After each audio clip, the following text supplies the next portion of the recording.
CM చంద్రబాబును కలిసేందుకు IAS IPS అధికారులు క్యూ కడుతున్నారు. సీఎం చంద్రబాబును పలువురు పోలీస్ ఉన్నతాధికారులు శుభాకాంక్షలు తెలిపారు. అజయ్ జైన్, శ్రీలక్ష్మి, పిఎస్ఆర్ ఆంజనేయులు, సునీల్ కుమార్, కేవీబీ సత్యనారాయణ చంద్రబాబును కలిశారు. కాసేపట్లో ఐఏఎస్ ఐపీఎస్లతో సీఎం చంద్రబాబు భేటీ కానున్నారు.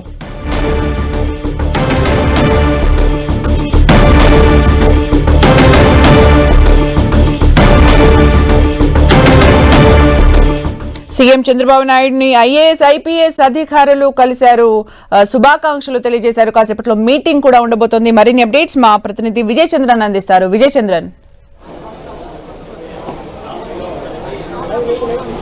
చంద్రబాబు నాయుడు బాధ్యతలు స్వీకరించిన వెంటనే సెక్రటరియట్లోని ఫస్ట్ బ్లాక్ లో ఆయన వద్దకు సీనియర్ ఐఏఎస్ అధికారులతో పాటు జగన్ ముద్ర పొందినటువంటి ఐఏఎస్ అధికారులు కూడా ఆయన పుష్పగుచ్చాలు తీసుకుని ఆయనకు శుభాకాంక్షలు చెప్పేందుకు వెళ్ళడం జరిగింది. చంద్రబాబు వారిని కలిసిన వాళ్ళని చూస్తే కనుక జగన్ ముద్ర పడ్డ ఐఏఎస్ అధికారులు మనం ప్రధానంగా చెప్పుకోవాల్సి వస్తుంది. వాళ్ళలో అజయ్ జైన్, శ్రీలక్ష్మి, పిఎస్ఆర్ ఆంజనేయులు, సునీల్ కుమార్, కేవీబీ సత్యనారాయణ వీరు కూడా చంద్రబాబు నాయుడు వద్దకు కలిసేందుకు వెళ్లారు.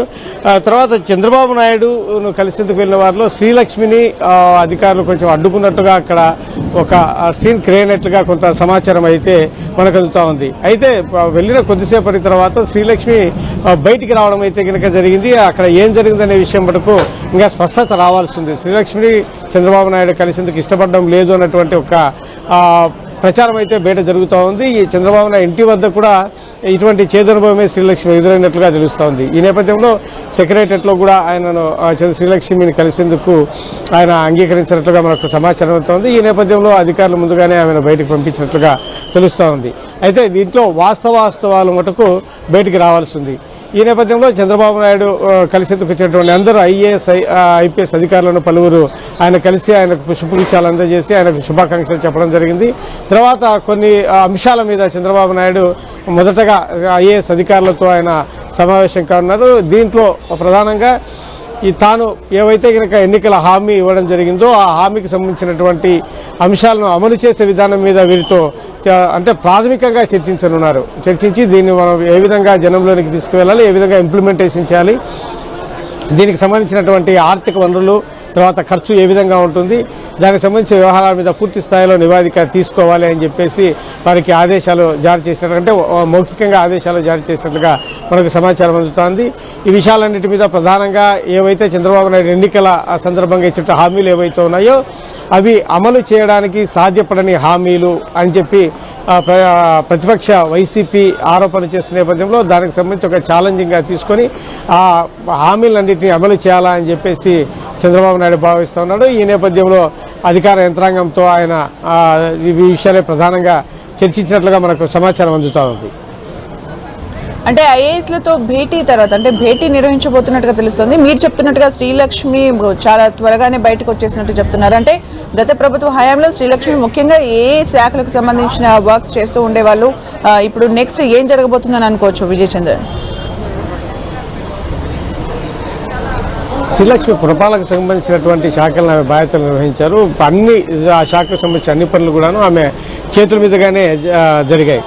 మొదటి నుంచి కూడాను రాజశేఖర్ రెడ్డి ముఖ్యమంత్రిగా ఉన్నప్పుడు టైం నుంచి కూడాను వైఎస్ఆర్ ఫ్యామిలీతో ఆమెకు మంచి సంబంధాలు ఉన్నాయి. రాజశేఖర రెడ్డి కూడాను శ్రీలక్ష్మిని బాగా విశ్వసించేవారు. ఆ తర్వాత అదే సాన్నిహిత్యము జగన్మోహన్ రెడ్డి కూడా ఆమెతో ఉంది. జగన్మోహన్ రెడ్డి శాఖలో కూడా జగన్మోహన్ రెడ్డి కూడా ఆమెకు కీలకమైన శాఖలు అప్పగించడంతో పాటు తెలంగాణ క్యాడర్లో ఉంటే ఆమెను ఆంధ్రప్రదేశ్ క్యాడర్కు తీసుకొచ్చి ఆమెకు కీలకమైన శాఖలు అప్పగించి పలు ప్రాజెక్టులు ఆమె చేతుల మీదుగానే నిర్వహించడం జరిగింది.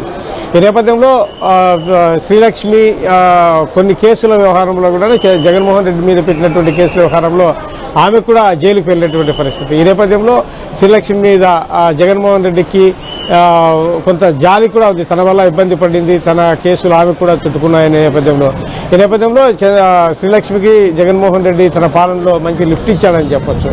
ఆ తర్వాత అదే ముద్ర శ్రీలక్ష్మి మీద ఉంది. ఈ నేపథ్యంలో చంద్రబాబు నాయుడు ఆమెకు మీద కొంత వ్యతిరేక ముద్ర పడడానికి కూడా ఒక కారణమని చెప్పొచ్చు. రైట్ విజయ్ చంద్ర, అంటే మొదటిసారి ఐఏఎస్లతో భేటీలో ముఖ్యంగా ఏ అంశాలు చర్చకు వచ్చే అవకాశం ఉంది? ఇప్పుడు ఏవైతే సంతకాలు చేశారో ఆ ఫైల్స్ తో పాటు ముఖ్యంగా ఇంకా రాజధాని నిర్మాణానికి సంబంధించి కూడా టాస్క్లు ఉంటాయి. ముఖ్యంగా ఏ అంశాలు చర్చకు వచ్చే అవకాశం కనిపిస్తోంది విజయ్ చంద్ర? ప్రధానంగా దీనికి సంబంధించి చూస్తే ఏవైతే హామీలు ఇచ్చారో ఆ హామీల మీద ప్రధానంగా చర్చ ఐఏఎస్లకు ఆయన తగిన గైడ్ లైన్స్ ఇస్తున్నారని చెప్పచ్చు. ఈ హామీలు ఏవైతే ఉన్నాయో ఆ హామీలను ఆయన ప్రధానంగా ఇంప్లిమెంట్ చేసే వ్యవహారంలో అయితేనేమి ఈ హామీలను అన్నింటినీ కూడా అమలు చేసేందుకు ఏవైతే కనుక చర్యలు తీసుకోవాలి, ఎటువంటి జాగ్రత్తలు తీసుకోవాలి, ఈ హామీల వ్యవహారంలో ప్రతిపక్షాలు చేస్తున్నటువంటి ఆరోపణలు ఏవైతే ఉన్నాయో ఆ ఆరోపణలకు సంబంధించి ఏ విధంగా ఎదుర్కోవాలి అనే దాని మీద, ఎందుకంటే ఏమాత్రం దీనికి సంబంధించినటువంటి ఎటువంటి పొరపాట్లు జరిగినా లేకుంటే కనుక హామీలు అమలు చేయడంలో ఏమాత్రం విఫలం చెందినా కూడాను అవి పెద్ద ఎత్తున ప్రభుత్వం మీద ప్రభావం చూపే అవకాశం ఉంది. వీటిని అస్త్రంగా తీసుకొని జగన్మోహన్ రెడ్డి జనంలోనికి వెళ్లే అవకాశం కూడా ఉంటుంది. ఈ నేపథ్యంలో ఈ హామీల అమలు విషయంలో మటుకు ప్రధానంగా దృష్టి పెడతా ఉన్నారు. ఎందుకంటే నిరుద్యోగ భృతి అయితేనేమి, తర్వాత మెగా డిఎస్సీ అయితేనేమి, ఉద్యోగాల కల్పన అయితేనేమి, తర్వాత సంపద సృష్టించడం. చంద్రబాబు నాయుడు పదే పదే చెప్తా ఉంటాడు సంపద సృష్టించడమే.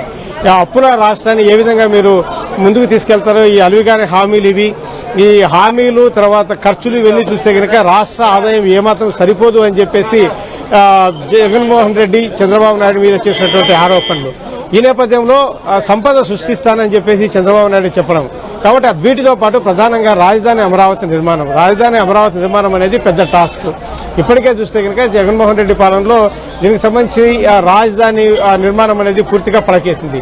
ఇప్పుడు మళ్ళీ దాని అంతటిని కూడా మొదటి నుంచి చాలా ఖర్చు పెట్టాల్సిన పరిస్థితి, ఇంకా ఖర్చు కూడా ఎక్కువ అవుతుందని చెప్పొచ్చు. ఎందుకంటే ప్రాజెక్టు మధ్యలో ఆగిపోయిన తర్వాత దానికి సంబంధించి పనులు మళ్ళీ మొదలు పెట్టాలంటే మళ్ళీ అక్కడ ఉన్నటువంటి వాటినన్నింటినీ కూడా మూలకంప తొలగించడైతేనేమి, దెబ్బతిన్న వాటిని మళ్ళీ కొత్తగా వాటిని నిర్మాణాలు చేపట్టడం అయితేనేమి, వీటన్నిటినీ చేయాల్సి ఉంటుంది. ఈ నేపథ్యంలో మళ్ళీ ఖర్చు కూడా పెరిగే అవకాశం ఉంటుంది, ఎస్టిమేషన్ కాస్ట్ కూడా పెరిగే అవకాశం ఉంటుంది. అప్పుడున్నటువంటి ఎస్టిమేషన్ కాస్ట్కు 5 సంవత్సరాల ఎస్టిమేషన్ కాస్ట్కు చాలా తేడా ఉంటుంది. సిమెంట్ అయితేనేమి, స్టీల్ అయితేనేమి, ఇతర దానికి సంబంధించినటువంటి వ్యవహారాలు, తర్వాత ఈ మెషినరీస్కి సంబంధించినటువంటి రెంట్ అయితేనేమి, కూలీలకు సంబంధించినటువంటి లేబర్స్కి సంబంధించి స్కిల్స్కి సంబంధించినటువంటి వాటన్నిటికి సంబంధించినటువంటి కాస్ట్ పెరగడం అయితేనేమి, ఇవన్నీ కూడాను పూర్తి స్థాయిలో పెరిగే ఉంటాయి 5 సంవత్సరాల తర్వాత. కాబట్టి ఈ పరిస్థితులలో రాజధాని నిర్మాణము సంబంధించినటువంటి ఖర్చు కూడా పెరిగే అవకాశం ఉంటుంది. దానికి సంబంధించి కేంద్ర ప్రభుత్వం ఎంతవరకు సహకరిస్తుంది అనే దాని మీద కేంద్రం ఇచ్చిన కొంత రాబట్టాల్సి ఉంటుంది. తర్వాత రాష్ట్రం నుంచి వచ్చేటువంటి ఆదాయంలో కొంత కేటాయించాల్సి ఉంటుంది. అంతేకాకుండా రాజధాని సెల్ఫ్ సస్టైనబుల్ సిటీగా దీన్ని చేస్తానని చెప్పి చంద్రబాబు నాయుడు గతంలో పదే పదే చెప్పేవాడు. దానికి సంబంధించినటువంటి రాజధాని నుంచే సంపద సృష్టించడము, ఈ వ్యవహారం మీద కూడా దృష్టి పెట్టాల్సి ఉంటుంది. వీటన్నిటి మీద కూడాను వీటిలో ఐఏఎస్ల పాత్ర కీలకంగా ఉంటుంది. కాబట్టి దీనికి సంబంధించిన వ్యవహారాల మీద కూడా